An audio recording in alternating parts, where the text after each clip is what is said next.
নমস্কার বন্ধুরা, দেবী কিচেনে সবাইকে স্বাগত। আশা করি সবাই ভালো আছেন। আজ বানাবো কাঁচা আমের টক ঝাল মিষ্টি আচার। তার জন্য এই দেখুন, আমি এই যে আম নিয়েছি, 4টে আম নিয়েছি, আর নিয়েছি চিনি 1 বাটি নিয়েছি, লবণ, হলুদ, একটু লঙ্কা গুঁড়ো নিয়েছি, একটু ভিনিগার নিয়েছি, আর নিয়েছি একটা মশলা করব, ভাজা মশলা। তার জন্য ধনে নিয়েছি 1 চামচ, গোটা জিরে 1 চামচ, পাঁচফোড়ন 1 চামচ, আর 4টে শুকনো লঙ্কা নিয়েছি। পাঁচফোড়নে আমার মৌরি একটু বেশি আছে। যদি আপনারা দেখেন আপনাদের পাঁচফোড়নে মৌরির ভাগ কম আছে, তাহলে 1/2 চামচ মৌরি দিয়ে দেবেন। আমি এটা বাড়িতেই তৈরি করেছি মৌরি বেশি দিয়ে, তার জন্য আমার আর মৌরি আলাদা করে দেওয়া লাগছে না। আমি তাহলে প্রথমে আমগুলো খোসা ছাড়িয়ে একটু জলে ভালো করে ধুয়ে ফেরত আসছি বন্ধুরা। দেখুন বন্ধুরা, আমি আমগুলো খোসা ছাড়িয়ে 2 ফালি করে নিয়েছি। আমি কিন্তু ভিতরের যে শক্ত আঠিটা থাকে সেটা কিন্তু আমি বাদ দিইনি, এর ভিতরেই রেখেছি। আমি এটা সহই আমি পিস করব।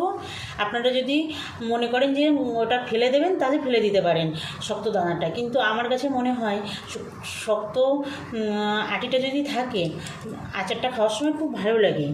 তারপরে আচারটা গলে যাওয়ারও সম্ভাবনা থাকে না। আমি দেখুন কীভাবে পিস করে নিই। দেখুন বন্ধুরা, আমি আমটা পিস করে নিয়েছি, এই যে দানা সহই করেছি। আপনারা যদি এই আমের আটি সহ পিস করেন তাহলে একটু সাবধানে করবেন, কারণ এটা তো প্রচণ্ড শক্ত, কাটতে গেলে অনেক সময় হাতে টাতে লেগে যেতে পারে, সেই জন্য সাবধানে করবেন। আমি এতগুলো আমের আচার করব এই 1 বাটি চিনি দিয়ে। কি করে করব দেখুন বন্ধুরা, আমটা তো প্রায় পাকতে যাওয়ার মতো, এটা তো এমনি মিষ্টি হয়ে গেছে, তার জন্য বেশি চিনি আমার লাগবে না, কম চিনিতেই আমার অনেকটা আচার হয়ে যাবে। এই চিনি আর লবণ হলুদ মাখিয়ে আমি এটা রেখে দেব 10 মিনিট। চিনি দিলাম, একটু হলুদ দেব, সামান্যই দেব, একটু লবণ দেব, খুব বেশি লবণ দেব না। মিষ্টি জিনিসে কিন্তু খুব একটা লবণ হলে ভালো লাগে না, আবার একটু লবণ না হলেও ভালো লাগে না। আর দিয়ে দেবো একটু শুকনো লঙ্কা দিয়ে এবার আমটাকে ভালো করে মেখে রেখে দেব। দেখুন বন্ধুরা, আমটা আমি মেখে নিয়েছি, লবণ, চিনি, একটু লঙ্কার গুঁড়ো দিয়েছি, আর একটু হলুদ দিয়ে মেখে নিয়েছি। এবার এটাকে ঢেকে আমি 10 মিনিট রেখে দেব। ঢাকা দিয়ে রাখবো 10 মিনিট। এই সময় আমরা ভাজা মশলাটা তৈরি করে নেব। দেখুন বন্ধুরা, কড়াই গ্যাসে বসিয়ে দিয়েছি। এবার আমি শুকনো লঙ্কা 4টে দিয়ে দেবো। একটু সামান্য শুকনো লঙ্কাটা ভেজে নিয়ে তারপর আমি অন্য মশলাগুলো দেব। তেল ছাড়া একদম খুব সামান্য চিনি দিয়ে সুন্দর একটা আচার তৈরি করে নেওয়া যায় বন্ধুরা। আমার ভিডিওটা না টেনে শেষ পর্যন্ত দেখবেন, আর আমি যেভাবে তৈরি করছি একবার করে দেখবেন, আশা করি আপনাদের খুবই ভালো লাগবে। আর যে সকল বন্ধুরা এখনও আমার চ্যানেলটা সাবস্ক্রাইব করেননি, সেসব নতুন বন্ধুদের কাছে আমার অনুরোধ, আমার চ্যানেলটা সাবস্ক্রাইব করে আমার পাশে থাকবেন, আর বেল আইকনটা প্রেস করে রাখবেন, যাতে আমি যখনই নতুন কোনো ভিডিও দেব আপনাদের কাছে পৌঁছে যায়, আপনারা আপনাদের সময় মতো দেখে নিতে পারেন। আর যে সকল পুরনো বন্ধুরা আমার সঙ্গে আছেন, আমার চ্যানেলটা সাবস্ক্রাইব করেছেন, তাদেরকে অসংখ্য ধন্যবাদ। আমার সঙ্গে থাকবেন বরাবরের জন্য, আমার ভিডিওগুলো দেখবেন, লাইক কমেন্ট করবেন, শেয়ার করবেন বন্ধুদের কাছে। এবার আমি পাঁচফোড়নটা দিয়ে দেব। আমি গ্যাসটা কিন্তু এখন লোতে রেখেছি বন্ধুরা, লোতে রেখেই মশলাটা ভেজে নিতে হবে। এবার ধনেটা দিয়ে দেব। খুব বেশি ভাজবো না, খুব বেশি ভাজলে পুড়ে গেলে কিন্তু তিতো লাগবে, সেই জন্য খুব বেশি ভাজা যাবে না, মোটামুটি কালারটা একটু চেঞ্জ হলেই নামিয়ে নেব। এবার জিরেটা দিয়ে দেব। এই মশলা থেকেই একদম আচারের স্বাদ চলে আসবে, এইভাবে মশলাটা করবেন। দেখুন কালারটা চেঞ্জ হয়ে যাচ্ছে আস্তে আস্তে।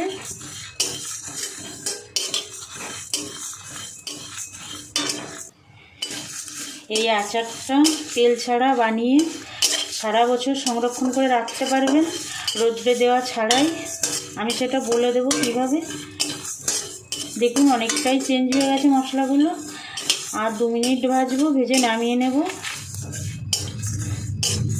দেখুন বন্ধুরা, ভাজা হয়ে গেছে, নামিয়ে নেব। মশলাটা কাঁচা থাকলেও ভালো লাগবে না, আবার বেশি ভাজা হয়ে গেলে তিতো লাগবে।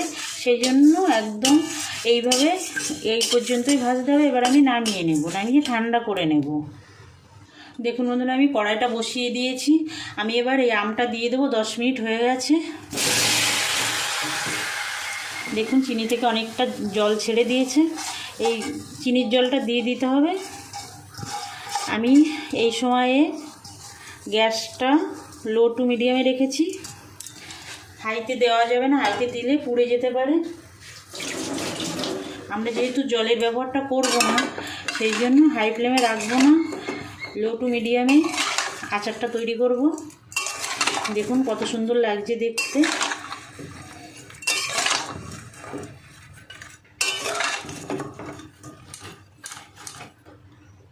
চিনিটা পুরোপুরি গলে যাওয়া পর্যন্ত আমি একটু ঢেকে রাখবো। লোতে দিয়ে দেওয়া আছে আঁচটা, একটু ঢেকে রাখবো। দেখুন বন্ধুরা, চিনিটা পুরো গলে গেছে। দেখুন কতটা জল বেরিয়েছে। এই দেখুন, এখন আমি আঁচটা মিডিয়ামে দিয়েছি। নাড়তে হবে, কারণ এটা তো চিনির জল, না হলে না নাড়লে নিচে লেগে যেতে পারে, সেই জন্য নাড়তে হবে। চিনির জলটাও শুকিয়ে যাবে, আমটাও একদম সুন্দর সিদ্ধ হয়ে যাবে। আমি এবার যে মশলাটা ভেজে রেখেছিলাম সেই মশলাটা গুঁড়ো করে নেব।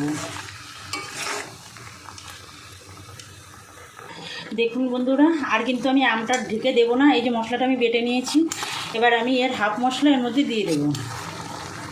একদম খুব মিহি আমি করিনি, মোটামুটি।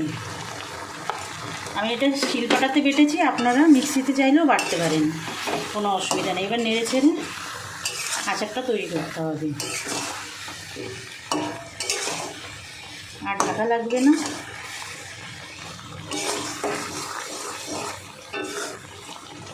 খুব কম চিনিতে কীভাবে মিষ্টি আচার তৈরি করে নেওয়া যায় আপনাদের তো বলে দিলাম। এই আমটা এখন অনেকটাই মিষ্টি হয়ে গেছে, তার জন্য চিনির পরিমাণ খুব কম লাগে। এই সময় আপনারা আচার করে সারা বছর সংরক্ষণ করে রাখতে পারেন।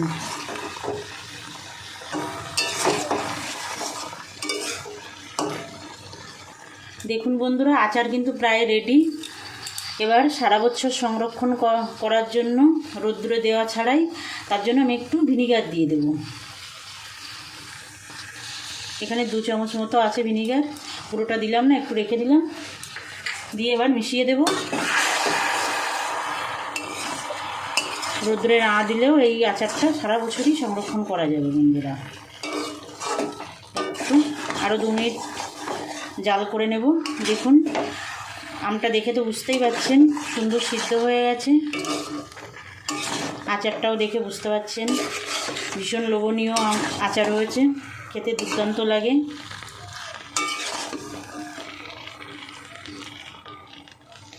দেখুন বন্ধুরা, আমার আচার কিন্তু প্রায় রেডি হয়ে গেছে। আমি আরেকটু ভাজা মশলা দিয়ে দেব। কম চিনিতে টক ঝাল মিষ্টি দুর্দান্ত স্বাদের একটা আচার বানিয়ে ফেললাম খুব সহজে।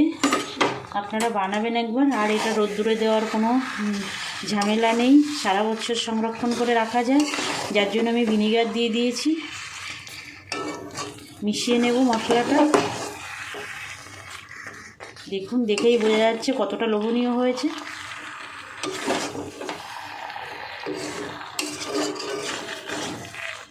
এবার গ্যাসটা অফ করে দেব। দেখুন বন্ধুরা, রেডি হয়ে গেছে টক ঝাল মিষ্টি দুর্দান্ত স্বাদের আমের আচার। আমি যেভাবে বানালাম একবার সেইভাবে বানানোর অনুরোধ জানিয়ে আজকের ভিডিওটা এখানে শেষ করছি। আবার দেখা হচ্ছে অন্য কোনো নতুন রান্নায়। নমস্কার।